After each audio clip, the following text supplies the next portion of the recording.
అస్మద్గురుభ్యో నమ. శ్రీమాత్రే నమ. నిత్య సుమంగళిగా ఉండడానికి, సొంత ఇల్లు నెరవేరడానికి మనం కొన్ని విషయాలు పాటించాలి. ప్రతి స్త్రీలు కూడా గుర్తుంచుకోవాల్సినటువంటి విషయాలు. అంతేకాదు, పరమశివునికి పూజ చేసేటప్పుడు ప్రతి ఇంట్లో కూడా నిత్య పూజ చేస్తూ ఉంటాం కదా. అలాంటప్పుడు పాటించవలసినటువంటి కొన్ని నియమాలు ఈరోజు మన వీడియోలో చెప్పుకుందాం. మామూలుగా అయితే ఇంటికి దీపం ఇల్లాలు అంటారు. అంటే ఇల్లాలు యొక్క తీరుని బట్టి ఇంటికి ఎవరైనా రావడం పోవడం జరుగుతుంది. అది దేవతలైనా సరే. అలాగే ఇంట్లో ఇల్లాలు చేయాల్సినవి, చెయ్యకూడనివి కూడా మనం ఈ వీడియోలో తెలుసు. ఏ పని మొదలుపెట్టినా ఎదుగుదల కావాలి అంటే అమావాస్య వెళ్ళిన మర్నాడు నుంచి పౌర్ణమి వరకు చెయ్యాలన్నమాట. అంటే శుక్లపక్షంలోనే ఒక మంచి పని చేస్తే గనక చంద్రుడు చూడండి దినదిన ప్రవర్ధమానంగా ఎదుగుతున్నారు అంటాం. నిండు పౌర్ణమి నాడు నిండుగా వస్తుందంటే మన పని కూడా అలాగా ఎదుగుతుంది. కాబట్టి ఏదైనా సరే శుక్లపక్షంలో చేయాలి అంటారు, బహుళ పక్షంలో చేయకూడదు అంటారు. అలాగే ఆడవాళ్ళు ఎప్పుడు కూడా దిండు మీద కూర్చోకూడదు. దిండు మీద కూర్చుంటేట తండ్రికి కష్టం కలుగుతుందిట. అందుకని స్త్రీలు ఎప్పుడూ కూడా దిండు మీద కూర్చోకూడదు. స్త్రీలు మంగళవారం, శుక్రవారం తలస్నానం అస్సలు చేయకూడదు. తలస్నానం చేయకూడదు అంటే ఏంటి అర్థం? తల రుద్దుకోకూడదు. మామూలుగా పూజలు వ్రతాలు ఉన్నాయనుకోండి, అలాంటప్పుడు మామూలుగా నెత్తిమించి పోసేసుకోవచ్చు. కానీ తలంటూ స్నానం చేయవలసి వస్తే ఆ రోజు మంగళవారం, శుక్రవారం మాత్రం అస్సలు చేయకూడదు. అలాగే భర్త చేసే ప్రతిదీ కూడా భార్యకి సగం వస్తుంది అంటారు. కాబట్టి భర్త కనుక తలనీలాలు ఇస్తే దాంట్లో సగం పుణ్యం భార్యకు కూడా వస్తుంది. కాబట్టి సుమంగళి స్త్రీలు తలనీలాలు ఇవ్వకూడదు అని అంటున్నారు. కానీ మనసు బాధ కలిగి ఆ స్త్రీ ఎంత మానసిక వేదన అనుభవిస్తే మన వెంకటేశ్వర స్వామికి తలనీలాలు మొక్కుకుంటుంది చెప్పండి. అప్పుడు మనసు చెప్పిన మాటే వినాలి. బుద్ధిపూర్వకంగా సుమంగళి స్త్రీ ఇవ్వకూడదు. కానీ నిజంగా తనకి భరించలేని కష్టం వచ్చినప్పుడు ఆ స్థితిలో గనక మొక్కుకుంటే పరమాత్మకి ఖచ్చితంగా అప్పుడు ఇవ్వడంలో దోషం ఏమీ లేదు. కొత్త బట్టలు ధరించేటప్పుడు ఆడవాళ్ళు ఏం చేస్తారు? మామూలుగా డైరెక్ట్గా కొత్త బట్టలు వేసుకోకూడదు. కాస్త పసుపు రాయాలి.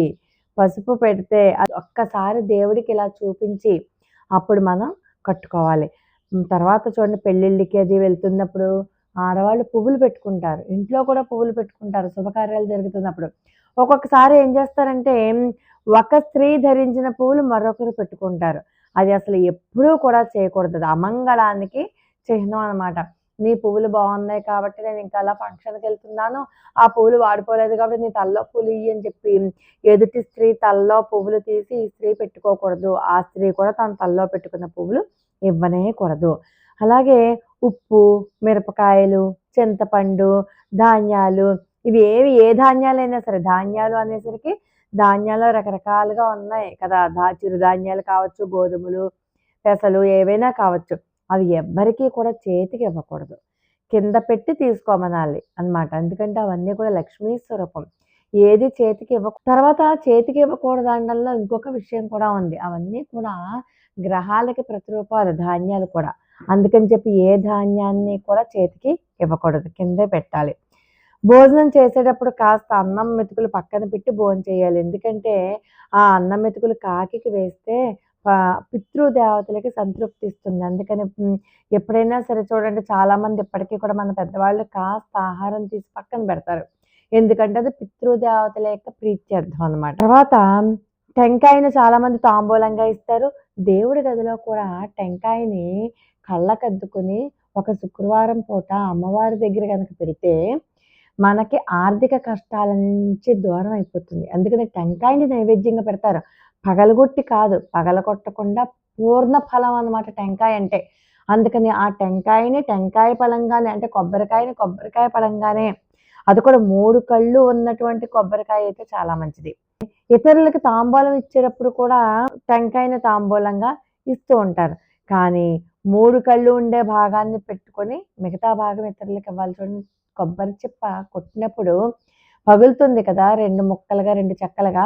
అప్పుడు ఏం చేయాలి? 3 కళ్ళు ఉన్న పీచు వైపు భాగం మనం అట్టే పెట్టుకుని ఇది రెండవ భాగం ఉంటుంది కదా, అది ప్రసాదంగా మన ఇంటికి వచ్చిన వాళ్ళకి కొబ్బరి చిప్ప ఇవ్వచ్చు అనమాట. స్త్రీలు ఎప్పుడూ కూడా జుట్టు విరబోసుకుని ఉండకూడదు. అది జ్యేష్ఠాదేవితో సమానం. అది క్లిప్పో లేకపోతే మూడో లేకపోతే రబ్బర్ బ్యాండో ఏదో ఒకటి పెట్టుకోవాలి తప్పితే జుట్టు విరబోసుకుని ఉంటే కనుక అది అమంగళము, అమంగళానికి చిహ్నము. జుట్టు విరబోసుకుని తిరిగే వాళ్ళ ఇంట్లో దరిద్రం తాండవిస్తుంది అనడంలో ఎటువంటి సందేహము లేదు. అలాగే శుక్రవారం నాడు మనకి ఎప్పుడైనా సరే మన ఇంట్లో భర్త కానివ్వండి లేకపోతే మనమే ఉద్యోగస్తులమైతే మనమే కానివ్వండి, మొట్టమొదట మనకి జీతం పడింది. ఇప్పుడంటే చేతులతో జీతం తీసుకోవట్లేదు. ఇదివరకైతే చేతికి జీతం ఇచ్చేవారు. ఇప్పుడు డైరెక్ట్గా బ్యాంక్ అకౌంట్లో పడుతున్నాయి కదా. అలా బ్యాంక్ అకౌంట్లో మన శాలరీ పడిన వెంటనే మనం ఆ శాలరీని తలుచుకొని, మనకి ఇంకా దాంట్లో బ్యాలెన్స్ ఉండొచ్చు కాక మనకు అది ఇంపార్టెంట్ కాదు, మనకి పడిన శాలరీలోంచి మాత్రమే మనం ఖర్చు పెడుతున్నామని భావన చేసి మొట్టమొదట మనం జీతం వచ్చిన వెంటనే సాల్ట్ను కొనాలి. అది కూడా గరుకు ఉప్పు, మెత్తటి సాల్ట్ కాకుండా కళ్ళు ఉప్పు అంటాం కదా, గరుకు ఉప్పు. ఆ ఉప్పుని కనుక కొంటే అది శుభం అన్నమాట. అంటే లక్ష్మీదేవికి ప్రతిరూపం సాల్ట్. అంటే మనం అనుకున్న టేబుల్ సాల్ట్ కాదు, గరుకు ఉప్పు అనమాట. ఇలాగా పండితులు చెప్తున్నారు. అలాగే ఆడవాళ్ళు కాళ్ళు మీద కాళ్ళు వేసుకుని కూర్చోవడం, కాళ్ళుని ఇలా ఆడిస్తూ కూర్చోవడం, కాళ్ళుని ఊపుతూ కూర్చోవడం, ఇవన్నీ కూడా దరిద్ర హేతువులు అంటారు.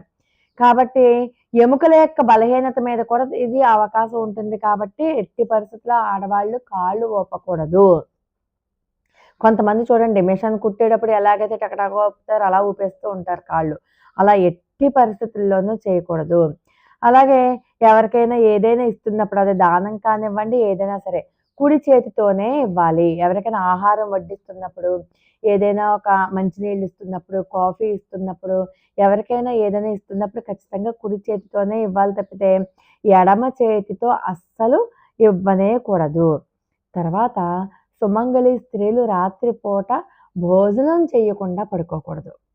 ఖచ్చితంగా ఆహారం తీసుకునే పడుకోవాలి. అది సుమంగళి స్త్రీల యొక్క నియమం.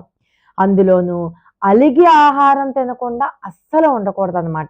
కాబట్టి సుమంగళి స్త్రీలు ఆహారం తినే పడుకోవాలి. స్త్రీలు బయట సమయం అంటే ఇంట్లోకి రాని సమయంలో ఎప్పుడూ కూడా తలలో పువ్వులు పెట్టుకోకూడదు. అలాగే ఎప్పుడన్నా చూడండి, ఇదివరకైతే సైకిళ్ళ మీద పువ్వులు అమ్మేవాళ్ళు వస్తున్నారు. ఇప్పటికీ కూడా పల్లెటూళ్ళల్లో పువ్వులు అమ్మేవాళ్ళు వచ్చి మన వాకిట్లోకి ఆగి, అమ్మ పువ్వులు కావాలా అని అడిగితే ఎప్పుడూ కూడా నాకు పువ్వులు వద్దు అని చెప్పుకోకూడదు. మీకు ఆ రోజు నిజంగా పువ్వుల అవసరం లేదు అనుకోండి, ఆ రోజు మీరు ఇంట్లోకి రాకూడదు. పువ్వులు తీసుకునే వాళ్ళు ఎవరు లేరు, మీరు ఇంట్లో ఆ పువ్వులు తీసుకోకూడదు. అలాంటప్పుడు ఏం చేయాలంటే రేపు తీసుకుంటాను అని చెప్పాలి కానీ ఈ రోజు పువ్వులు వద్దు అని మాత్రం చెప్పకూడదు. లేకపోతే మీరు ఆ రోజు ఏ ఆటంకం లేదు, బాగానే ఉన్నారు, కానీ ఇంటి గుమ్మం దాకా వచ్చారు కదా, కాసిన పువ్వులు తీసుకోండి. అది చాలా శుభకరం అన్నమాట, చాలా శుభకరం. అలాగే ఇంట్లో చూడండి శ్రాద్ధ దినాలు కానీ, తద్దినాలు కానీ ఇలాంటివి జరుగుతూ ఉంటాయి ప్రతి సంవత్సరానికి ఒకసారి. అలా జరుగుతున్నప్పుడు ఇంట్లో వాకిలి ఊడ్చి నీళ్లు జల్లాలి తప్పితే ముగ్గు మాత్రం వేయకూడదు. అది బాగా గుర్తుపెట్టుకోండి. ఆ పని కార్యక్రమం అంతా అయిపోయాక అప్పుడు మళ్ళీ ఇల్లు చిమ్ముకుని, వాకిలి చిమ్ముకుని అప్పుడు ముగ్గు వేసుకోవాలి. అలాగే ప్రతి స్త్రీ నోటి వెంట ఎప్పుడూ కూడా ఛీ నువ్వు దరిద్రం, శనిలా పట్టుకుంది, ఈ పేడ, చిచ్చిచి ఇలాంటి కష్టం, అలాంటి మాటలు ఎప్పుడూ వినపడకూడదు. పేడ, దరిద్రము, శని, కష్టము ఇలాంటి మాటలు, అమంగళకరమైనటువంటి మాటలు ఎప్పుడూ వినిపించకూడదు. స్త్రీ అంటే ఇంటికి దీపం ఇల్లాలు అంటారు. స్త్రీ అంటే సాక్షాత్తు లక్ష్మీ స్వరూపం అని చెప్పి గుర్తుపెట్టుకోవాలి. ఇంట్లో దుమ్ము, ధూళి, సాలెగూళ్ళు ఇవేమన్నీ ఉండకూడదు. అవన్నీ ఎప్పటికప్పుడు పరిశుభ్రం, అంటే సాలెపురుగు పట్టకుండా ముందే ఇంటిని ఎప్పుడు శుభ్రం చేసుకోవడం నేర్చుకోవాలి. అలాగే స్త్రీలు గర్భవతిగా ఉన్నప్పుడు గుడిలో కొబ్బరికాయలు కొట్టకూడదు, గుడి చుట్టూ ప్రదక్షిణ చేయకూడదు అని చెప్పి శాస్త్రం చెబుతోంది.